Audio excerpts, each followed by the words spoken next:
Welcome to সিশন একাডেমিতে স্বাগত। আজকে আমরা এক্সাম বেসড প্র্যাকটিস সিরিজে উত্তর দিনাজপুরের কোড এক্সাম 2023-এর যে এক্সামটা হবে তার একটা ম্যাথসের প্র্যাকটিসের নাম্বার 6 শুরু করব। আমি এটা পুরোটা বাংলায় লিখেছি। আজকে কোশ্চেনগুলো আগের 5টা সেট আমি তোমাদেরকে ইংলিশ ভার্সানে কোশ্চেনগুলো সলভ করিয়েছি, আজকে পুরো বাংলা ভার্সানে কোশ্চেন আছে। ঠিক আছে, চলো লেট স্টার্ট। তার আগে বলবো যারা চ্যানেলে নতুন অবশ্যই চ্যানেলটা সাবস্ক্রাইব করো। ঠিক আছে, যদি তুমি কম্পিটিটিভ এক্সাম প্রিপারেশান নিচ্ছ তাহলে অবশ্যই চ্যানেলটাকে সাবস্ক্রাইব করো আর বন্ধুদের সঙ্গে শেয়ার করো। আর যদি ক্লাসটা শেষ পর্যন্ত দেখো, যদি ভালো লেগে থাকে তাহলে অবশ্যই একটা লাইক করো। ওকে, চলো লেট স্টার্ট। ফার্স্ট কোশ্চেন কী আছে দেখে নাও। বলেছে 40টি লেবুর বিক্রয় মূল্য 50টি লেবুর ক্রয় মূল্যের সমান হলে 500 টাকার লেবু কিনে কোনো ব্যবসায়ী কত টাকা লাভ করবে। ঠিক আছে, দেখো এইখানে আমরা 40টা লেবুর বিক্রয় মূল্য আর হচ্ছে 50টা লেবুর হচ্ছে ক্রয় মূল্য সমান বলেছে। তাহলে হচ্ছে গিয়ে 40 ইন্টু এসপি ইকুয়াল টু হচ্ছে গিয়ে তোমার 50 ইন্টু হচ্ছে সিপি। ওকে, এইখান থেকে আমরা কি পাবো না সিপি ইস টু এসপিটা পেয়ে যাবো। তাহলে সিপি ইস টু এসপি কত হবে দেখো, তোমার এসপিটা এইদিকে বাই করে দাও আর এই 50টাকে এদিকে বাই করে দাও। ঠিক আছে, তাহলে সিপি ইস টু এসপি পেয়ে যাবে। তাহলে হচ্ছে কত হবে 4:5। ওকে, এবার দেখো বলেছে 500 টাকার লেবু কিনে কোনো ব্যবসায়ী কত টাকা লাভ করবে। দেখো 4 টাকার লেবু যদি কিনে তাহলে সে 5 টাকায় বিক্রি করে, তার লাভ হয় কত 1 টাকা। তাহলে 4 টাকার লেবু কিনে সে লাভ করে 1 টাকা। তাহলে 500 টাকার লেবু কিনে সে ক টাকা লাভ করবে, ব্যাস। ওকে, তাহলে হচ্ছে গিয়ে তোমার 500 বাই হচ্ছে গিয়ে 4। তাহলে কাটাকাটি করো, 4 একে 4, 4 2 8, 4 5 20। তাহলে হচ্ছে কি 125 টাকা সে লাভ করবে, মানে অপশান এ হবে অ্যান্সার। ওকে, এরপরে আসি কোশ্চেন নাম্বার 2। বলেছে এ একটি কাজ 12 দিনে করতে পারে, বি এর চেয়ে 60% বেশি দক্ষ, তাহলে ওই একই কাজ করতে বি এর কত সময় লাগবে। দেখো এইখানে আমার এফিসিয়েন্সি রেশিও এখান থেকে পেয়ে যাব। বলেছে বি এর চেয়ে 60% বেশি দক্ষ, তাহলে এ ইজ টু বি এদের এফিসিয়েন্সি রেশিও কী হবে দেখো। এফিসিয়েন্সি রেশিও কী দাঁড়াবে, বলেছে এর চেয়ে 60% বেশি, তাহলে এ যদি 100 হয় তাহলে বি হবে কত 160। ওকে, তাহলে এখান থেকে আমরা এফিসিয়েন্সি রেশিওটা পেয়ে যাব 2 এ 2 5 এ 10, 2 8 16, 5:8। এবারে এফিসিয়েন্সি রেশিও যা হয় টাইম রেশিও মনে রাখবে তার ঠিক উল্টো হয়। ঠিক আছে, টাইম রেশিও তার ঠিক উল্টো হয়। তাহলে টাইম রেশিও কত হবে না, টাইম রেশিও হচ্ছে 8:5 হবে। এবার বলেছি এর একটি কাজ করতে 12 দিন সময় লাগে। ঠিক আছে, তাহলে বি এর কত সময় লাগবে। তাহলে এখানে এর হচ্ছে 8 ইউনিট টাইম লাগে, তাহলে 8 ইউনিটের ভ্যালু হচ্ছে গিয়ে তোমার 12, তাহলে 5 ইউনিটের ভ্যালু কত, ব্যাস এটাই হবে অ্যান্সার। ওকে, তাহলে এত ইন্টু 5 বাই হচ্ছে গিয়ে 8, 4 কাটো, 4 2 8, 4 3 12, তাহলে 15/2 মানে হচ্ছে গিয়ে 7.5, 7 পূর্ণ 1 2 মানে হচ্ছে গিয়ে অপশান এ হবে অ্যান্সার। ওকে, বি তাহলে 7.5 দিনে কাজটা করবে। এরপরে আসি কোশ্চেন নাম্বার 3। কী বলেছে, বলেছে কোনো সংখ্যাকে প্রথমে 10% বৃদ্ধি করে তারপর 10% হ্রাস করলে প্রাপ্ত সংখ্যাটি আসল সংখ্যার থেকে 40% কম 40 কম হয়, আসল সংখ্যাটি নির্ণয় করো। ঠিক আছে, তাহলে দেখো প্রথমে 10% বৃদ্ধি করে তারপরে 10% হ্রাস, মানে কি মোটের উপর সংখ্যাটা আমরা জানি। দেখো কোনো জিনিসকে সাপোজ X% যদি তুমি প্রথমে ইনক্রিজ করো তারপরে যা হলো তাকে আবার X% যদি তুমি ডিক্রিজ করো, মোটের উপর কি হবে না x²/100% এত পার্সেন্ট কী হবে না ডিক্রিজ হবে। ওকে, তাহলে এখানে দেখো এক্স এর ভ্যালু হচ্ছে গিয়ে 10% ইনক্রিজ করা হলো, 10% ডিক্রিজ করা হলো, তাহলে মোটের উপর কি হলো 10² বাই হচ্ছে গিয়ে 100 মানে হচ্ছে গিয়ে 100/100 মানে 1% অ্যাকচুয়ালি ডিক্রিজ হলো। তাহলে এই 1%-এরই ভ্যালু দেখো, এই যে আসল সংখ্যার থেকে 40 কমে গেল, তাহলে এই 1%-এরই ভ্যালু তোমার কত 40। তাহলে আসল সংখ্যাটা হবে কি তোমার 100%, তাহলে 100% ইকুয়াল টু কত 40-এর সঙ্গে আরও দুটো শূন্য বসে যাবে মানে হচ্ছে গিয়ে 4000, মানে অপশান এ হবে অ্যান্সার। ওকে, এরপরে আসছি কোশ্চেন নাম্বার 4। কী বলেছে, বলেছে কত লিটার জল মিশ্রিত করলে 24 লিটার দ্রবণে দুধের পরিমাণ 12% থেকে কমে 9% হবে। ঠিক আছে, আচ্ছা এটা আমরা মিক্সার অ্যালিগেশন মেথড অ্যাপ্লাই করতে পারি বা অনেক প্রসেস হয়, আমি এখানে মিক্সার অ্যালিগেশন মেথড অ্যাপ্লাই করছি। দেখো বলছে 24 লিটার দ্রবণে দুধের পরিমাণ, দেখো প্রথমে আমি এদিকে তোমার দুধের পরিমাণ বলছে 12% থেকে কমে 9% হবে। হ্যাঁ, আর কি মেশাতে হবে, কত লিটার জল মেশাতে হবে। ঠিক আছে, তাহলে এখানে হচ্ছে গিয়ে তোমার মিক্সার, আমি আগে মিক্সার ছিল, আর হচ্ছে গিয়ে এটা হচ্ছে ওয়াটার। আর পরে রেজাল্ট্যান্ট মিক্সার যেটা হয়েছে।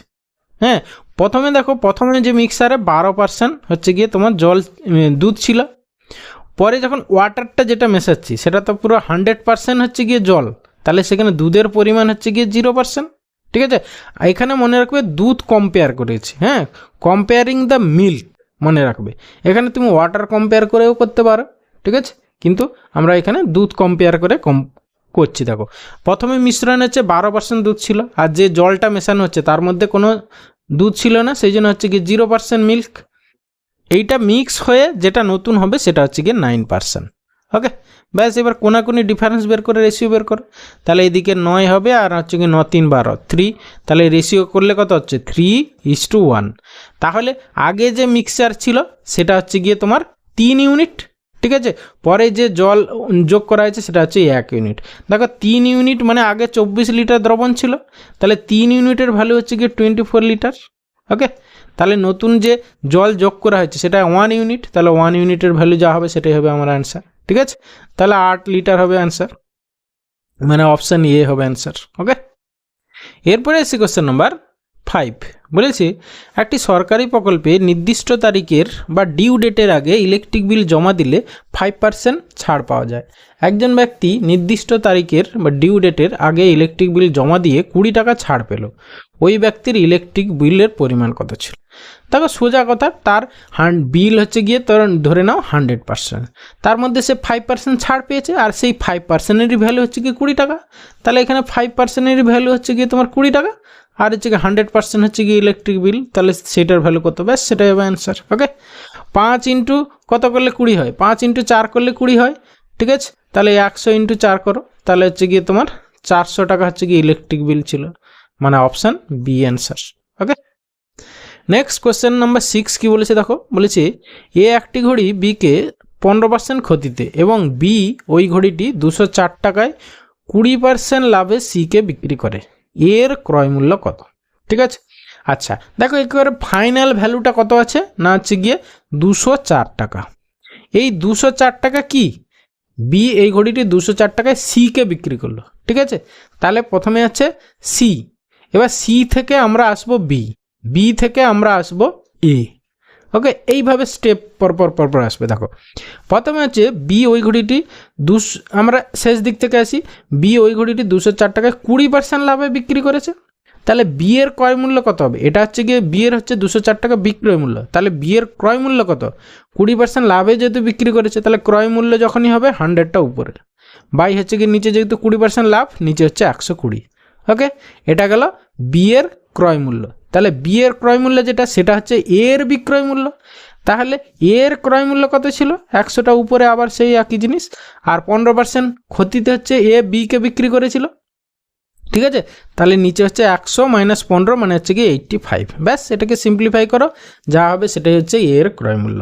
ওকে, তাহলে আমরা একটা শূন্য কাটলাম, 5-এ 17 দিয়ে এটা যাবে। দেখো, 17 1-এ 17, 17 2-এ 34, আর যে 17 5-এ 85, তারপর 5-এ কাটো, 5 2-এ 10, এই 12 চলে গেল, তাহলে হচ্ছে গিয়ে 200 টাকা। তাহলে এর ক্রয় মূল্য হচ্ছে 200 টাকা, মানে অপশান বি অ্যান্সার। ওকে, এরপরে আসি কোশ্চেন নাম্বার 7 কি বলেছে, 7টি সংখ্যার গড় 40, এর সাথে 3টি সংখ্যা যোগ করা হলো, সংখ্যা 3টির গড় হচ্ছে 21, সমষ্টিগতভাবে 10টি সংখ্যার গড় কত? সোজা অঙ্ক, কিচ্ছু নেই। তাহলে 7টা সংখ্যার হচ্ছে গড় বলেছে 40, তাহলে 7টা সংখ্যার সমষ্টি কত? 7 × 40। আবার 3টে সংখ্যা যোগ করা হয়েছে যাদের গড় হচ্ছে 21 করে, তাহলে হচ্ছে কি তাদের টোটাল হচ্ছে 3 × 21। ব্যাস, তাকে হচ্ছে কি তুমি কি দিয়ে ভাগ করবে? সমষ্টিগতভাবে 10টি সংখ্যার গড়, তাহলে টোটাল কতগুলো সংখ্যা? 10, তাহলে 10 দিয়ে ভাগ করে দাও, যা হবে সেটাই অ্যান্সার। ওকে, তাহলে হচ্ছে গিয়ে দেখো 7 4 28, 280, আর হচ্ছে গিয়ে তোমার এদিকে 21 3 63, 63। তাহলে হচ্ছে গিয়ে তোমার 3 8 14 4 হাতে 1 343, তাহলে 343কে তুমি 10 দিয়ে ভাগ করলে কত হবে? 34.3, মানে অপশান সি হবে অ্যান্সার। ওকে, এরপরে সি কোশ্চেন নাম্বার 8 কি বলেছে? বলেছে দুটি সংখ্যার অনুপাত 3:4, তাদের লসাগু হচ্ছে 84, সংখ্যা দুটির মধ্যে ছোট সংখ্যাটি নির্ণয় করো। তাহলে আমরা যদি ধরে নিই সংখ্যা দুটো, একটা হচ্ছে গিয়ে একটা 3x আর একটা হচ্ছে গিয়ে 4x, এদের এলসিএম কত? 3 4 12x, 12x এর ভ্যালুই দেওয়া আছে তোমার 84। এবার সংখ্যা দুটি তুমি কি করবে? এবার এক্স এর ভ্যালু বের করবে, তারপর ছোট সংখ্যা বের করবে না, একবারে বের করো। দেখো ছোট সংখ্যা হচ্ছে কি 3x, তাহলে 3x এর ভ্যালু কত, ব্যাস সোজা হিসাব। ওকে, তাহলে তুমি 12 ইন্টু কত করলে 84 হচ্ছে? 12 ইন্টু 7, তাহলে এখানে 3 ইন্টু 7 করে দাও, 3 7 21, তাহলে ছোট সংখ্যাটা হবে 21, তাহলে অপশান সি হবে অ্যান্সার। এখানে যদি চাইতো যে সংখ্যা দুটির সমষ্টি কত, তখন একবারে বের করতে, 12x মানে 84, তাহলে 3x 4x মানে হচ্ছে কি 7x, 7x এর ভ্যালু কত, একবারে বের করতে। ওকে, আলাদা করে এক্স বের করবে না, তারপরে আলাদা আলাদা বের করে যোগ করা এরকম করতে যাবে না। ওকে, এরপরে আসছি কোশ্চেন নাম্বার 9। কি বলেছে দেখো, বলেছে যদি কোনো ভগ্নাংশের লবকে 50% বৃদ্ধি করা হয় এবং হরকে 28% হ্রাস করা হয়, তার মান হয় 25/36। মূল ভগ্নাংশটি নির্ণয় করো। ধরে নাও মূল ভগ্নাংশ হচ্ছে গিয়ে x/y ছিল, ঠিক আছে, লবকে হচ্ছে 50% বৃদ্ধি করা হয়েছে, তাহলে লব ইন্টু কত হয়েছে? 150/100, ঠিক আছে, বাই 100 করার দরকার নেই, হ্যাঁ 150% করা হয়েছে, সোজা কথা। লবটা বেড়ে 150% হয়ে গেছে, মানে আগে যা ছিল দেখো 50% ইনক্রিজ, মানে আগে তো 100% ছিল, আরও 50% বেড়েছে, মানে টোটাল পার্সেন্টেজে বৃদ্ধি মানে কত? 150%। বাই 100 করতে পারো, না করতে পারো, ঠিক আছে, একেই কাটাকাটি হয়ে যাবে, ওই জন্য এখানে আমি পার্সেন্টেজটা লিখেছি। হ্যাঁ, আর হচ্ছে 28% হ্রাস করা হলো, তাহলে 100 - 28 মানে হচ্ছে গিয়ে তোমার 72%। ব্যাস, এইটার ভ্যালু দাঁড়িয়েছে কত বলেছে? 25/36। ব্যাস, এই পার্সেন্টেজ আর পার্সেন্টেজ চলে গেল। এবার কাটাকাটি করো, 36 2 72, আবার 2 হচ্ছে গিয়ে 75 হচ্ছে গিয়ে 150, আর হচ্ছে গিয়ে 25 3 75, তাহলে অ্যাকচুয়ালি x/y ইকুয়াল টু কত দাঁড়াবে? 1/3, 1/3। তাহলে মূল ভগ্নাংশটি নির্ণয় করো, মানে অপশান ডি হবে অ্যান্সার। ওকে, এরপরে আসছি কোশ্চেন নাম্বার 10। কি বলেছে? বলেছে এ ও বি একটি কাজ যথাক্রমে 4 ঘন্টা এবং 12 ঘন্টায় করতে পারে। এ প্রথমে 5 AM কাজটি শুরু করে, মানে ভোর 5টায় এ কাজটা শুরু করে। তারা প্রত্যেকে পর্যায়ক্রমে 1 ঘন্টা করে কাজ করে, মানে এ 1 ঘন্টা করে, তারপরের ঘন্টায় বি করে, তারপরের ঘন্টায় এ করে, আবার তারপরে বি করে, এইভাবে কাজটা চলছে। বলছে কাজটি কখন শেষ হবে, ঠিক আছে। আচ্ছা, দেখো তোমার এ যদি 1 ঘন্টায় কাজ করে, কত করবে? 1/4 অংশ করবে। আর বি যদি 1 ঘন্টা কাজ করে, তাহলে 1/12 অংশ করবে। তাহলে প্রতি 2 ঘন্টায় 2 আওয়ার্সে কতটা কাজ কমপ্লিট হবে? এইটা প্লাস এইটা ইকুয়াল টু হচ্ছে গিয়ে কত? লসাগু হচ্ছে গিয়ে 12, 4 3 12, 3 + 1 মানে হচ্ছে গিয়ে 4/12, মানে হচ্ছে গিয়ে তোমার 4 3 12, মানে 1/3 অংশ করে। তাহলে 2 ঘন্টায় হচ্ছে গিয়ে 1/3 হবে, ঠিক আছে, 1/3 অংশ কাজ হবে। তাহলে হচ্ছে গিয়ে টোটাল হচ্ছে গিয়ে 1 অংশ কাজ, তাহলে হচ্ছে গিয়ে তোমার 1/3 অংশ কাজ হয় 2 ঘন্টায়, ঠিক আছে।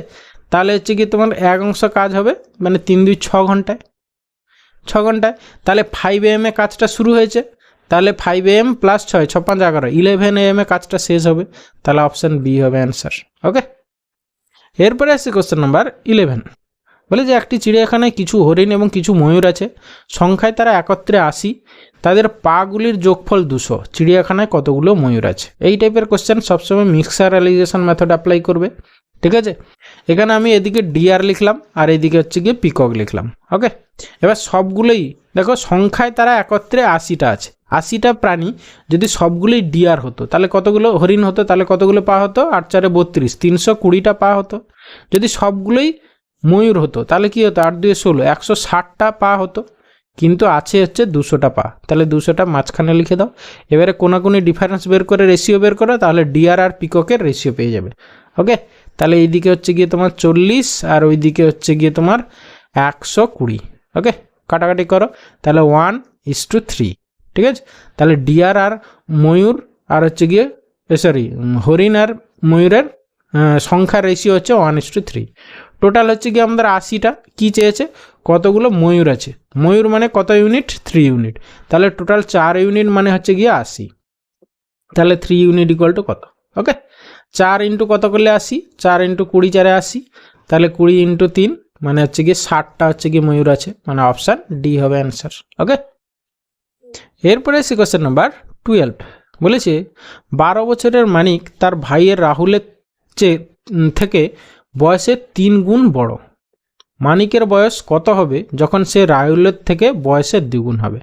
আচ্ছা, 12 বছরের মানিকের বয়স বলা আছে 12 বছর, তার ভাই রাহুলের থেকে বয়সে 3 গুণ বড়। তাহলে এখানে দেখো মানিকের প্রেজেন্ট বয়স হচ্ছে গিয়ে 12 বছর, ঠিক আছে। তাহলে রাহুল কি, সে তার ভাই, হ্যাঁ, তার থেকে সে 3 গুণ বড়। তাহলে রাহুলের বয়স কত হবে? 12/3 মানে হচ্ছে গিয়ে 4 বছর হচ্ছে গিয়ে রাহুলের বয়স। ওকে, এবারে কি বলেছে দেখো, মানিকের বয়স কত হবে যখন সে রাহুলের থেকে বয়সের দ্বিগুণ হবে, ঠিক আছে। আচ্ছা দেখো, এইখানে তোমাকে মানে দেখতে হবে আর কি, মানে কার বয়স চেয়েছে, মানিকের বয়স কত হবে যখন সে রাহুলের থেকে বয়সের দ্বিগুণ হবে। আচ্ছা, মানিকের বয়স চেয়েছে, ঠিক আছে। মানিকের বয়স কত হবে দেখো, যখন ধরো 14 হলো, ঠিক আছে। মানিকের বয়স যদি আমি অপশান টেস্ট করছি 14 যদি হয়, তাহলে 2 বছর বেড়েছে, তাহলে এরও বাড়বে কত, মানে মানিকে যদি 14 হয় তাহলে রাহুলে তখন কত হবে, 2 বছর বাড়বে মানে 6 হবে। দেখো 6-এর দ্বিগুণ তো 14 হচ্ছে না, তাহলে অপশান এ হবে না। 16, মানিকের যদি তোমার 16 বছর হয় তাহলে এর মানে 12 থেকে 16 হয়েছে মানে 4 বছর বেড়েছে, এরও 4 বছর বাড়িয়ে দাও মানে 8। তাহলে দেখো 8 × 2 করলে 16 হচ্ছে, তাহলে দ্বিগুণ হয়ে যাচ্ছে, তাহলে এটা স্যাটিসফাই করে যাচ্ছে, ব্যাস এটাই হবে অ্যান্সার। তাহলে মানিকের বয়স 16 বছর হলে সে রাহুলের থেকে বয়সে দ্বিগুণ হবে, ব্যাস। ওকে, এরপরে আসি কোশ্চেন নাম্বার 3। যদি 2 জন পুরুষ বা 4 জন মহিলা কোনো কাজ 39 দিনে করতে পারে, তবে 9 জন পুরুষ 8 জন মহিলা মিলিতভাবে কাজটি কত দিনে করতে পারবে? দেখো এখানে একটা জিনিস খেয়াল করো, প্রথমে মেল ফিমেল বা ওর দিয়ে দেওয়া আছে, আর পরে দেখো মেল ফিমেল ও বা অ্যান্ড দিয়ে দেওয়া আছে। একে বলে, এই টাইপের কোশ্চেনকে বলে অ্যান্ড ডেটা অর ডেটার কোশ্চেন, ঠিক আছে। অ্যান্ড অর ডেটার কোশ্চেন, এই টাইপের কোশ্চেনের ফর্মুলা আছে যে রিকোয়ার্ড টাইম মানে একবারে বের করবে। রিকোয়ার্ড টাইম ইকুয়াল টু কী হবে, গিভেন টাইম, প্রথমে যে টাইমটা দেওয়া আছে 39 বাই হচ্ছে গিয়ে and data by war data, ঠিক আছে। And data by war data মনে রাখবে। অ্যান্ড হচ্ছে দেখো পুরুষের ক্ষেত্রে অ্যান্ড কজন, 9 জন, বাই হচ্ছে গিয়ে পুরুষদের ক্ষেত্রে ওরে কত দেওয়া আছে 2 জন, তাহলে 9/2 প্লাস, এবার মহিলাদের ক্ষেত্রে অ্যান্ডে কত 8 জন, ওরে কত দেওয়া আছে 4 জন, তাহলে বাই 4, ব্যাস এটাকে সিম্পলিফাই করে যা হবে সেটা অ্যান্সার। ওকে, তাহলে কি বললাম, given time by and data by war data. দেখো এখানে পুরুষ মহিলা দেওয়া আছে, আরও যদি বয় দেওয়া থাকতো তখন আরও প্লাস দিয়ে বয়ের ওয়ার হতো, ঠিক আছে, war data and data by war data যোগ করে দিতে নিচে। ওকে, তাহলে কত হলে দেখো 39 বাই হচ্ছে গিয়ে, এখানে আমরা যদি কাটাকাটি করি দেখো 4 2 8, ঠিক আছে। তাহলে তোমার 2 2 4 9 4 13, নিচে হচ্ছে গিয়ে তোমার 13 ইন্টু হচ্ছে গিয়ে 2, তাহলে হচ্ছে গিয়ে 13 3 39, তাহলে 3 2 6 দিন লাগবে, মানে অপশান বি হবে অ্যান্সার। ওকে, এরপরে আসি কোশ্চেন নাম্বার 14। কি বলেছে, কয়েকজন বন্ধু ঠিক করলো বনভোজনে যাবে এবং খাবারের জন্য মোট 96 টাকা খরচ করবে। কোনো কারণে 4 জন বনভোজনে গেল না, ফলে বাকি প্রত্যেকে 4 টাকা করে বেশি দিতে হলো। কতজন বনভোজনে যোগদান করেছিল? দেখো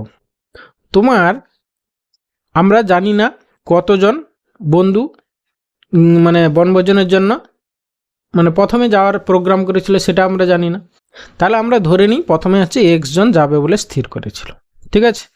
তাহলে প্রত্যেকে হচ্ছে গিয়ে 96 টাকা করে, টোটাল খাওয়ার খরচ হচ্ছে গিয়ে 96 টাকা। তাহলে পার হেড কত করে পড়ছিল, x জন যদি যেত তাহলে পার হেড কত করে পড়তো না 96 বাই হচ্ছে গিয়ে x। ওকে, এবার 4 জন বনভোজনে গেল না, তাহলে গেল কতজন না x-4 জন গেল, তাতে তাহলে পার হেড কত হলো না সেই 96 টাকাই হবে টোটাল, 96 বাই হচ্ছে গিয়ে তাহলে পার হেড কত পড়ছে না x-4, অবভিয়াসলি বেশি পড়ছে। এবার যে ফলে বাকিদের 4 টাকা করে বেশি দিতে হলো, তাহলে বুঝতেই পারছো এইটা মাইনাস হচ্ছে এইটা, মানে হচ্ছে গিয়ে -90 বাই হচ্ছে গিয়ে x, এইটা ইকুয়াল টু 4 হবে, ব্যাস। এখান থেকে হচ্ছে গিয়ে তোমাকে প্রথমে x এর ভ্যালু বের করতে হবে, তারপরে বলেছিল কতজন বনভোজনে যোগদান করেছিল, মানে x-4 এর ভ্যালু হবে অ্যান্সার। ওকে, আচ্ছা এখানে 96 হবে।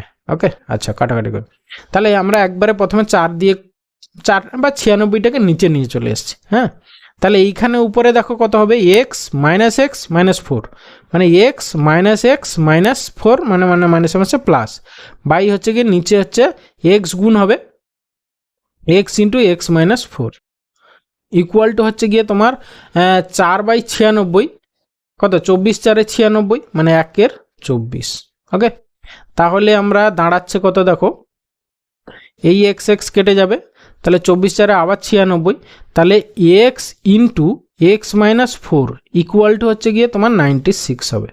ঠিক আছে, আচ্ছা এই রকম ভ্যালু ভাবো, আমাদের এখানে অ্যান্সার কি হবে, এই যে এক্স মাইনাস 4-এর অ্যান্সার হবে। ঠিক আছে, তাহলে অপশান টেস্ট করি, যদি এক্স মাইনাস 4-এর ভ্যালুটা 8 হয়, দেখো তাহলে যদি 8 হয় তাহলে 8-এর সঙ্গে 4 যোগ করো, তাহলে হচ্ছে কি 12, তাহলে 12 × 8 করলে 12 আসতে দেখো 96 হচ্ছে, স্যাটিসফাই করে যাচ্ছে, তাহলে অবভিয়াসলি অপশান এ হবে অ্যান্সার। এবার এক্স মাইনাস 4-এর ভ্যালু যদি 12 হয়, দেখো মানে আমি অপশান পরেরগুলো হবে না, কি করে হচ্ছে দেখো, এক্স মাইনাস 4-এর ভ্যালু হচ্ছে কি 12, তাহলে এক্সের ভ্যালু আরও তার সঙ্গে 4 যোগ করে 16 আর 12 তো আর গুণ করলে 96 হবে না, সিমিলারলি এগুলো আর আসবে না, তাহলে অপশান এ হবে অ্যান্সার। না হলে এখানে একটা কাজ করতে পারো, এটা যদি না বুঝতে পারো অপশান টেস্ট করবে এখানে বেস্ট ওয়ে, না হলে একটা কাজ করতে পারো, একে দ্বিঘাত সমীকরণ করতে হবে, করে হচ্ছে কি তোমাকে ফ্যাক্টর বের করতে হবে, করে অ্যান্সার পাবে, এক্সের দুটো ভ্যালু আসবে, তার মধ্যে একটা নেগেটিভ পজিটিভ আসতে পারে, তাহলে নেগেটিভটা হবে না, পজিটিভটা হবে, সেখানে দেখবে এক্সের ভ্যালু আসবে তোমার 12, সেখান থেকে 4 বাদ দিতে হবে, তবে গিয়ে তুমি 8 পাবে। ঠিক আছে, তার থেকে বলো সব থেকে ভালো হবে তোমার এই অপশান টেস্ট করে নেবে, এটাই হচ্ছে বেস্ট ওয়ে, নাহলে ওটাতে অনেক সময় চলে যাবে, দ্বিঘাত সমীকরণ সলভ করা, তারপরে যা বেরোবে তার থেকে 4 বের করে অনেক সময় লেগে যাবে। ওকে, সেই জন্য বলবো অপশান টেস্ট করো এখানে। এরপরে আসি কোশ্চেন নাম্বার 15, বলেছে যদি কোনো ঘনকের প্রতিটি বাহুর মাপ দ্বিগুণ করা হয় তবে তার ঘনফল কি হবে, দ্বিগুণ হবে, 4 গুণ হবে, 6 গুণ হবে, 8 গুণ হবে। আচ্ছা, ঘনকের আমরা বাহু সাপোজ এ ধরে নিলাম। ওকে, তাহলে তোমার ঘনফল কি হবে না এ কিউব। এবার বলছে প্রতিটি বাহুর মাপ দ্বিগুণ করা যদি হয়, তাহলে 2a যদি করা হয় তাহলে তার ঘনফল কত হবে, 2a হোল কিউব, মানে হচ্ছে গিয়ে তোমার 8 কিউব হয়ে যাবে, 8a কিউব হয়ে যাবে। ওকে, তাহলে কি হলো, তার ঘনফল কি হলো, আগে এ কিউব ছিল, তার দেখো 8 গুণ হয়ে গেছে, 8a কিউব 8 গুণ হবে, তাহলে অপশান ডি হবে অ্যান্সার, এটা মুখে মুখে হয়ে যাবে। এরপরে এসে কোশ্চেন নাম্বার 16, বলেছে দুটি ট্রেন একটি নির্দিষ্ট স্থান থেকে একই দিকে সমান্তরাল ট্র্যাকে যথাক্রমে 45 কিলোমিটার/ঘন্টা এবং 40 কিলোমিটার/ঘন্টা বেগে যাত্রা শুরু করে, 45 মিনিট পরে ট্রেন দুটির মধ্যেকার দূরত্ব কত। দেখো একই দিকে দুটো ট্রেন যাচ্ছে, একটা স্পিড হচ্ছে গিয়ে 45, এর সাপোজ 45 আর এর হচ্ছে গিয়ে 40। ওকে, 45 মিনিট পরে দেখো 1 ঘন্টায় তাদের মধ্যে ডিফারেন্স কত হবে, 5 কিলোমিটার হবে, কারণ কি এ 1 ঘন্টায় যায় 45 আর এ যায় 40, তাহলে 1 ঘন্টায় মানে হচ্ছে গিয়ে 60 মিনিটে তাদের মধ্যে ডিফারেন্স হয় 5 কিলোমিটার, তাই না। তাহলে 45 মিনিটে তাদের মধ্যে ডিস্টেন্স কত হবে, ব্যাস। ওকে, তাহলে হচ্ছে গিয়ে তোমার 5 × 45 বাই হচ্ছে গিয়ে 60, 15 × 4 = 60, 15 5 15 × 3 = 45, তারপরে হচ্ছে গিয়ে 5 × 3 = 15, 15 বাই হচ্ছে গিয়ে 4, তাহলে 4 দিয়ে ভাগ করো, 4 × 3 = 12, 4 × 7 = 28, আর হচ্ছে গিয়ে 4 × 5 = 20, তাহলে 3.75 কিলোমিটার হবে 45 মিনিট পরে ট্রেন দুটির মধ্যেকার দূরত্ব, তাহলে অপশান ডি হবে অ্যান্সার। ওকে, এরপরে আসি কোশ্চেন নাম্বার 17, বলে যে 3 অঙ্কের কোন বৃহত্তম সংখ্যাকে এত এত দ্বারা ভাগ করলে প্রতি ক্ষেত্রে 4 ভাগশেষ থাকবে।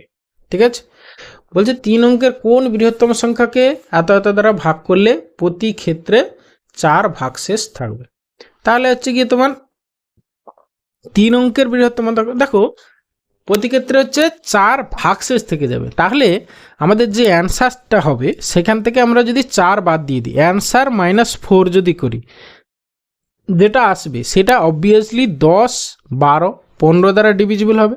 ঠিক আছে, এবং বলেছে 3 অঙ্কের বৃহত্তম সংখ্যা, দেখো 3 অঙ্কের বৃহত্তম সংখ্যা বলেছে, মানে কি 3 অঙ্কের বৃহত্তম সংখ্যা হচ্ছে গিয়ে 999, তার আশেপাশের অ্যান্সার হবে, তাহলে সেক্ষেত্রে অপশান বি তো অ্যান্সার হবেই না প্রথমত। তারপরে দেখো তোমার পড়ে থাকলো 900, তাহলে এরপরে আমরা অপশান টেস্ট করি। ঠিক আছে, আচ্ছা এখান থেকে যদি আমরা 4 বাদ দিয়ে দিই, এটা দাঁড়াবে কত, 960, তাহলে 960 দেখো এটা তোমার 10 দিয়েও ভাগ চলে যাবে, 12 দিয়েও ভাগ চলে যাবে, 15 দিয়ে যাবে, হ্যাঁ 15 দিয়েও ভাগ চলে যাবে। ঠিক আছে, তাহলে এটাই হবে অ্যান্সার। আর বাকিগুলো টেস্ট করারই দরকারই নেই, কারণ কি দেখো এখান থেকে যখনই তুমি 4 বাদ দেবে ইউনিট ডিজিট কত হবে, তোমার 8 হবে। ঠিক আছে, 8 তো আর তোমার এই 10 দিয়ে ভাগ যাবে না, সেক্ষেত্রে এইটাও অ্যান্সার হবে না। এখানেও তুমি যখনই 4 বাদ দেবে দেখো ইউনিট ডিজিট 2 হবে, সেটা তো আর 10 দিয়ে ভাগ যাবে না, সেক্ষেত্রে এইটাও হবে না। একমাত্র অপশান এ স্যাটিসফাই করছে, ব্যাস এটাই অ্যান্সার। ওকে, এরপরে আসি কোশ্চেন নাম্বার 18। কি বলেছে দেখো, বলেছে একটি ত্রিভুজে 3টি বাহুর অনুপাত 3:4:5, তাদের পরিসীমা 36 সেন্টিমিটার হলে ত্রিভুজটির ক্ষেত্রফল কত? দেখো কিছুই নেই, আমরা যদি এই 3x একটা বাহু 3x 4x 5x ধরে নিই, তাহলে পরিসীমা কত হবে? 3টে বাহুর যোগফল। ত্রিভুজের পরিসীমা মানে কি 3টে বাহুর যোগফল, তাহলে 3 4 7 5 12, তাহলে 12x এর ভ্যালু হচ্ছে গিয়ে তোমার 36। তাহলে সেখান থেকে আমরা x এর ভ্যালু পাচ্ছি হচ্ছে গিয়ে 3। তাহলে 3টে বাহু আমরা কি কি পেলাম? একটা হচ্ছে গিয়ে 3 3 9, আর একটা হচ্ছে গিয়ে 3 4 12, আর একটা হচ্ছে গিয়ে 15। ঠিক আছে, এবারে এইখানে একটা কথা বলে রাখি, এই যে যদি আমরা সাপোজ একটা বাহু হতো 3, হ্যাঁ আচ্ছা ট্রিপলেট কি জিনিস আমি একটা কথা বলি, ট্রিপলেট এটা কিন্তু যারা সিরিয়াস মানে অল ইন্ডিয়া লেভেলে এক্সাম দাও, ঠিক আছে, তারা জানো, হ্যাঁ যারা জানো না তারা জেনে নাও। ট্রিপলেট কি জিনিস, মানে যদি 3টে সংখ্যা এইরকম হয় 3 square plus 4 square equal to যদি 5 স্কোয়ার হয়, তাহলে এই 3 4 5কে বলা হয় ট্রিপলেট। মানে কি সমকোণী ত্রিভুজের 3টে বাহু, ঠিক আছে, দুটো স্কোয়ার ইকুয়াল টু তৃতীয়টা স্কোয়ার, ঠিক আছে, মানে লম্ব স্কোয়ার প্লাস ভূমি স্কোয়ার ইকুয়াল টু অতিভুজ স্কোয়ার। সমকোণী ত্রিভুজের 3টে বাহুকে বলা হয় ট্রিপলেট। ওকে, এবারে দেখো এই 3 4 5 একটা বেসিক ট্রিপলেট, এর সঙ্গে যদি তুমি 2 3 4 5 6 যা কিছু সংখ্যা যদি সবগুলোর সঙ্গে একই গুণ করো, তাহলে যে নাম্বারগুলো পাবে সেগুলোও ট্রিপলেট হবে। তাহলে অবভিয়াসলি দেখো 3-এর সঙ্গে আমরা যদি 3 গুণ করি, তাহলে কত হচ্ছে 9, 4 3 12, 5 3 15। দেখো সেটাও এই 9 square plus 12 square equal to হবে গিয়ে তোমার 15 স্কোয়ার। ঠিক আছে, তাহলে সেক্ষেত্রে 9 12 15ও ট্রিপলেট। তাহলে আমি এটা বলার উদ্দেশ্য হচ্ছে গিয়ে 9 12 15 দিয়ে যে ত্রিভুজটা ফর্ম হবে সেটা একটা সমকোণী ত্রিভুজ হবে। তাহলে সমকোণী ত্রিভুজের ক্ষেত্রফলের ফর্মুলা আমরা জানি হাফ ইন্টু ভূমি ইন্টু উচ্চতা, তাহলে হাফ ইন্টু 12 ইন্টু 9 করে দেবো, আমরা ক্ষেত্রফল পেয়ে যাবো। ব্যাস সেটাকে সিম্পলিফাই করো, তাহলে হচ্ছে গিয়ে 2 6 12 9 6 54, তাহলে 54 হবে অ্যান্সার, মানে অপশান সি অ্যান্সার। ওকে, এরপরে আসি কোশ্চেন নাম্বার 19। দেখো এটা হচ্ছে কি ছোটোবেলায় আমরা করেছি, ঠিক আছে, এই টাইপের কোশ্চেন দিয়েও দিতে পারে, সেই জন্য আমি নিয়ে এসেছি। প্রথমে হচ্ছে কি আমাদের রেখা বন্ধনীর কাজ, ঠিক আছে, তারপর ফার্স্ট ব্র্যাকেট, তারপর সেকেন্ড ব্র্যাকেট, তারপর থার্ড ব্র্যাকেট। ওকে, দেখো আমরা যদি প্রথমে রেখা বন্ধনীর কাজ এইটা করি, তাহলে এইটা পুরোটা দাঁড়াবে কত, এইটা হচ্ছে গিয়ে আমি একটু নিচে লিখছি, তাহলে 1 minus second bracket 1 minus third bracket 1 minus, এটা দেখো তোমার এইটা হয়ে যাবে তোমার 1 - 1 হচ্ছে 0, তাহলে অ্যাকচুয়ালি 1 - 1, তাহলে 1 - 0, তাহলে আলটিমেটলি 0। ঠিক আছে, তাহলে এইটুকু, তারপরে যখন দেখো ব্র্যাকেট তুলবে তাহলে সেক্ষেত্রে এইটুকুও 0 হয়ে যাবে, তাহলে আলটিমেটলি হবে কি 1 অ্যান্সার, তাহলে অপশান বি হবে অ্যান্সার। ওকে, খুব ইজি কোশ্চেন, যদিও শুধু 1 দিয়ে আছে, অন্য কিছু দেওয়া থাকলেও একটু মাথা খাটিয়ে করতে হবে, মাথা ঠান্ডা মাথায় করতে হবে। ওকে, এরপরে আসছি কোশ্চেন নাম্বার 20। বলেছে একজন শ্রমিক এই চুক্তিতে নিযুক্ত হলো যে সে যেদিন কাজ করবে সেদিনের মজুরি 50 টাকা করে পাবে, আর যদি সে অনুপস্থিত থাকে সে মজুরি তো পাবেই না, বরং 10 টাকা জরিমানা দিতে হবে। তাহলে 30 দিন কাজ করার পরে সে 1140 টাকা পেল, সে কতদিন অনুপস্থিত ছিল? দেখো এটা আমরা মিক্সার এলিগেশন মেথড অ্যাপ্লাই করব। একটা হচ্ছে কি প্রেজেন্ট কতদিন ছিল, আর হচ্ছে অ্যাবসেন্ট। ঠিক আছে, যদি সে 30 দিনের 30 দিনই প্রেজেন্ট থাকতো তাহলে 50 টাকা করে পেতো, 5 3 15, মানে হচ্ছে কি 1500 টাকা সে পেতো। যদি সে সব দিনই অনুপস্থিত থাকতো তাহলে কি তাকে কত টাকা জরিমানা দিতে হতো? 30 10 300 টাকা, তাহলে মাইনাস 300 টাকা, 300 টাকা তাকে জরিমানা দিতে হতো। হ্যাঁ, মানে এটা তার পকেট থেকে যেত, সেই জন্য মাইনাস দিকে লিখেছি, কিন্তু সে পেয়েছিল 1140 টাকা, তাহলে 1140। ব্যাস, এবার কোনাকুনি ডিফারেন্স বের করে রেশিও বের করো। ওকে, তাহলে এইখানে হচ্ছে গিয়ে তোমার 1500 থেকে 1140, মানে হচ্ছে গিয়ে 1200 বাদ দিলে হচ্ছে গিয়ে তোমার 360, আর এই দিকে হচ্ছে গিয়ে দেখো এটা মাইনাস আছে, তাহলে জাস্ট যোগ হয়ে যাবে, একটা প্লাস একটা মাইনাস মানে দুটোর যোগ। হ্যাঁ, ডিফারেন্স মানে কি বড়টা থেকে ছোটটা বাদ। ঠিক আছে, যখনই দেখো 1140 থেকে -300 করবে তো -300 প্লাস হয়ে যাবে, মানে জাস্ট এর সঙ্গে 3 যোগ করো, মানে 300 যোগ করে দাও, তাহলে 1440, ব্যাস। এবারে কাটাকাটি করো, তাহলে এইটা দেখো তোমার 0 0 কাটবে, 3 4, 4 6 24, 4 3 12, 13 14, হ্যাঁ, তাহলে 4:1, ঠিক আছে। তাহলে হচ্ছে গিয়ে টোটাল হচ্ছে গিয়ে 4 আগে 5 ইউনিট, তাহলে 5 ইউনিটের ভ্যালু হচ্ছে গিয়ে 30 দিন। বলেছে সে কতদিন অনুপস্থিত ছিল, 1 ইউনিট অনুপস্থিত ছিল, তাহলে 1 ইউনিট মানে 5 6 30, 6 দিন অনুপস্থিত ছিল, মানে অপশান ডি হবে অ্যান্সার। ওকে, এরপরে আসি কোশ্চেন নাম্বার 21। কি বলেছে, বলেছে একটি কাজ এ 12 দিনে, বি 18 দিনে শেষ করতে পারে। তারা একত্রে কাজটি শুরু করে, কিন্তু কাজটি শেষ হওয়ার 3 দিন আগে এ কাজ ছেড়ে চলে যায়। বাকি কাজটি বি শেষ করে। সমস্ত কাজটি শেষ হতে কতদিন লাগবে? দেখো এইখানে বি হচ্ছে প্রথম থেকে শেষ পর্যন্ত কাজে আছে, তাহলে বি হচ্ছে গিয়ে টোটাল যতদিন কাজ করছে সেটাই হবে তোমার অ্যান্সার। ওকে, আমরা ধরে নিই এক্স দিনে কাজটা কমপ্লিট হবে, তাহলে এ কতদিন করেছে, 3 দিন আগে চলে গেছে, তাহলে এ হচ্ছে এক্স মাইনাস 3 দিন কাজ করেছে, কত অংশ করবে, এক্স মাইনাস 3 বাই হচ্ছে গিয়ে 12 এত অংশ, প্লাস বি হচ্ছে পুরো শেষ পর্যন্ত ছিল, তাহলে সে এক্স দিনই কাজ করেছে বাই হচ্ছে গিয়ে 18, এই দুটো যোগ করলেই হচ্ছে গিয়ে 1 অংশ হবে। ওকে, ব্যাস, এখান থেকে সিম্পলিফাই করে এক্সের ভ্যালু যা হবে সেটাই অ্যান্সার। ওকে, তাহলে এখানে এলসিএম দেখো তোমার 36টা একবারে ওইদিকে লিখে দিলাম, 12 3 36, ঠিক আছে। তাহলে হচ্ছে গিয়ে তোমার 3x মাইনাস হচ্ছে 3 3 9 প্লাস হচ্ছে 18 2 36 মানে 2x ইকুয়াল টু হচ্ছে গিয়ে 36। তাহলে এখানে তোমার 5x ইকুয়াল টু হচ্ছে গিয়ে তোমার 9 6 15 45, তাহলে এক্সের ভ্যালু হচ্ছে গিয়ে তোমার 5 9 45। তাহলে কাজটা সমস্ত কাজটি শেষ হতে কতদিন লাগবে না 9 দিন লাগবে, তাহলে অপশান বি হবে অ্যান্সার। ওকে, এরপরে আসি কোশ্চেন নাম্বার 22। কি বলেছে, বলেছে যদি অনু 4 কিলোমিটার/ঘন্টা গতিতে চলে তাহলে সে 6 মিনিট দেরিতে স্কুলে পৌঁছায়, কিন্তু যদি সে 5 কিলোমিটার/ঘন্টা গতিতে চলে তাহলে সে নির্ধারিত সময়ে 6 মিনিট আগে পৌঁছায়। তার স্কুলের দূরত্ব তার বাড়ি থেকে কত? এটার একটা খুব শর্টকাট নিয়ম আছে, রিকোয়ার্ড ডিস্টেন্স ইকুয়াল টু কি না প্রোডাক্ট অফ 2 স্পিড, ঠিক আছে।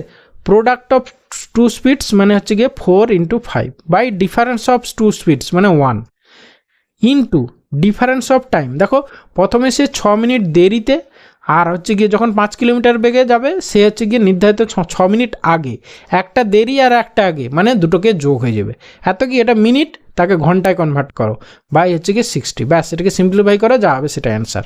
ওকে, 12 5 60, 5 5 কেটে গেল, তাহলে হচ্ছে গিয়ে 4 কিলোমিটার, তার বাড়ি থেকে স্কুলের দূরত্ব হচ্ছে 4 কিলোমিটার, মানে অপশান এ হবে অ্যান্সার।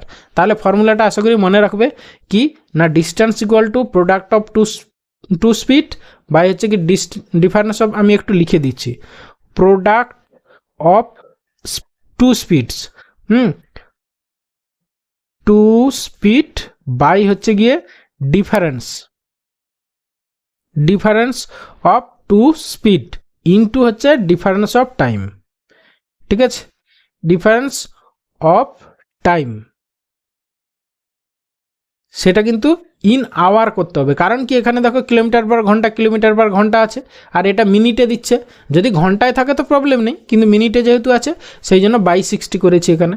ওকে, তাহলে এখানে অপশান এ অ্যান্সার। এরপরে আসি কোশ্চেন নাম্বার 23। বলেছে এক ফুটবল দলের 2 খেলোয়াড় পি এবং কিউ এর গড় ওজন 38 কিলোগ্রাম, পি কিউ এবং তাদের কোচ টি এর গড় ওজন 49 কিলোগ্রাম, তাহলে কোচের ওজন কত? জাস্ট কিছুই নেই, তোমার হচ্ছে গিয়ে 49 × 3 করে দাও, তাহলে 3 জনের ওয়েট, সেখান থেকে তুমি 38 × 2 করে দাও, মানে হচ্ছে গিয়ে 2 জন খেলোয়াড়ের ওজন বাদ চলে যাচ্ছে, যা হবে সেটাই অ্যান্সার। আচ্ছা ইউনিট ডিজিট ধরে আসে নাকি দেখি, 9 3 27 7, আর এখানে 8 2 16, মানে 7 - 6 1 হবে, দেখো দুটো আছে, তাহলে এখানে আমাকে অ্যান্সার বের করতেই হবে, কিছু করার নেই, ঠিক আছে। তাহলে 49 × 3 মানে 50 × 3 করলে কত, 5 3 150, 150 থেকে 3 কমিয়ে দাও, তাহলে 147 মাইনাস এখানে হচ্ছে গিয়ে 38 × 2, তাহলে 8 2 16 6, আর হচ্ছে গিয়ে 3 2 মানে 76, তাহলে হচ্ছে গিয়ে তোমার 1, আর হচ্ছে গিয়ে তোমার এখানে 14 থেকে 7 গেলে 7, তাহলে 71, মানে অপশান এ হবে অ্যান্সার। এরপরে আসি কোশ্চেন নাম্বার 24। কি বলেছে, বলেছে একটি যৌথ ব্যবসায় এর মূলধন বি এর 3 গুণ, এর সময়কাল বি এর আচ্ছা এখানটা বি হবে, হ্যাঁ, বি এর দ্বিগুণ। বছরের শেষে বি 4,000 টাকা লভ্যাংশ পেলে মোট লাভ কত? ওকে, আচ্ছা দেখো এখানে তোমার ক্যাপিটাল রেশিও, শর্টে লিখছি ক্যাপিটাল রেশিও A/B কত, A/B কত ক্যাপিটাল রেশিও, দেখো এ এর মূলধন বি এর 3 গুণ, ঠিক আছে, তাহলে হচ্ছে কি 3:1, বি এ যদি 1 ইউনিট হয় তাহলে এ এর হচ্ছে 3 ইউনিট। এবার টাইম রেশিও A/B কত না, হচ্ছে কি দেখো বলেছি এ এর সময়কাল বি এর দ্বিগুণ, ঠিক আছে, তাহলে 2:1। এবার প্রফিট রেশিও কী হবে, প্রফিট রেশিও কি, প্রফিট হচ্ছে ক্যাপিটাল ইন্টু টাইম, তাহলে হচ্ছে কি তোমার এটা গুণ করে দাও আর এটা গুণ করে দাও, 3×2=6, তাহলে প্রফিট রেশিও 3×6 1 6:1। এবারে বলেছে বছরের শেষে বি হচ্ছে 4,000 টাকা লভ্যাংশ পায়, তাহলে মোট লাভ কত, দেখো টোটাল হচ্ছে গিয়ে 1 ইউনিট হচ্ছে বি এর লভ্যাংশ, ঠিক আছে, আর 6 ইউনিট হচ্ছে এ এর লভ্যাংশ, তাহলে 1 ইউনিটের ভ্যালু হচ্ছে গিয়ে তোমার 4,000 টাকা। তাহলে মোট লভ্যাংশ, তাহলে 6 × 7 ইউনিট, তাহলে 7 ইউনিট ইকুয়াল টু কত, 7×4 28,000 টাকা হচ্ছে গিয়ে মোট লভ্যাংশ, মানে হচ্ছে অপশান ডি অ্যান্সার। ওকে, এরপরে আসি question number 25 and final question. বলেছে একটি রম্বসের কর্ণদ্বয়ের দৈর্ঘ্য 8 সেন্টিমিটার এবং 9 সেন্টিমিটার, ওই রম্বসের ক্ষেত্রফলে সমান ক্ষেত্রফল বিশিষ্ট বর্গক্ষেত্রের পরিসীমা কত? আচ্ছা প্রথমে আমরা বের করি যে রম্বসের ক্ষেত্রফল, ফর্মুলা কি, দুটো দৈর্ঘ্য যেহেতু দেওয়া আছে তাহলে 1/2 × D1 × D2 মানে হচ্ছে 8 × 9, এটা হচ্ছে গিয়ে রম্বসটার ক্ষেত্রফল, মানে সেটাই হচ্ছে গিয়ে বর্গক্ষেত্রের ক্ষেত্রফল। আমরা বর্গক্ষেত্রের বাহু যদি আমরা সাপোজ এক্স ধরি তাহলে x² ভ্যালু হচ্ছে গিয়ে এইটা, ঠিক আছে, তাহলে 2 কাটো 2 4 8, তাহলে বুঝতেই পারছো এক্স ইকুয়াল টু 4-এর জন্য আমরা বর্গমূল যদি করি 4-এর জন্য 2 আসবে, 9-এর জন্য 3 আসবে, মানে হচ্ছে গিয়ে বাহু পেয়ে গেলাম আমরা 6, তাহলে বর্গক্ষেত্রটার প্রতিটা বাহুর দৈর্ঘ্য 6 সেন্টিমিটার হয়ে গেল। এবার তার পরিসীমা বলেছে, তাহলে 6 × 4 4a, বর্গক্ষেত্রের পরিসীমা ফর্মুলা কি 4a, তাহলে 6 × 24, মানে হচ্ছে অপশান এ হবে অ্যান্সার। ওকে, থ্যাংক ইউ ভিডিওটা শেষ পর্যন্ত দেখার জন্য, আশা করি ভালো লাগলো, তাহলে অবশ্যই একটা লাইক করো, বন্ধুদের সঙ্গে শেয়ার করো, আর চ্যানেলে নতুন হলে অবশ্যই সাবস্ক্রাইব করো। ওকে, ভালো থাকবে, বাই।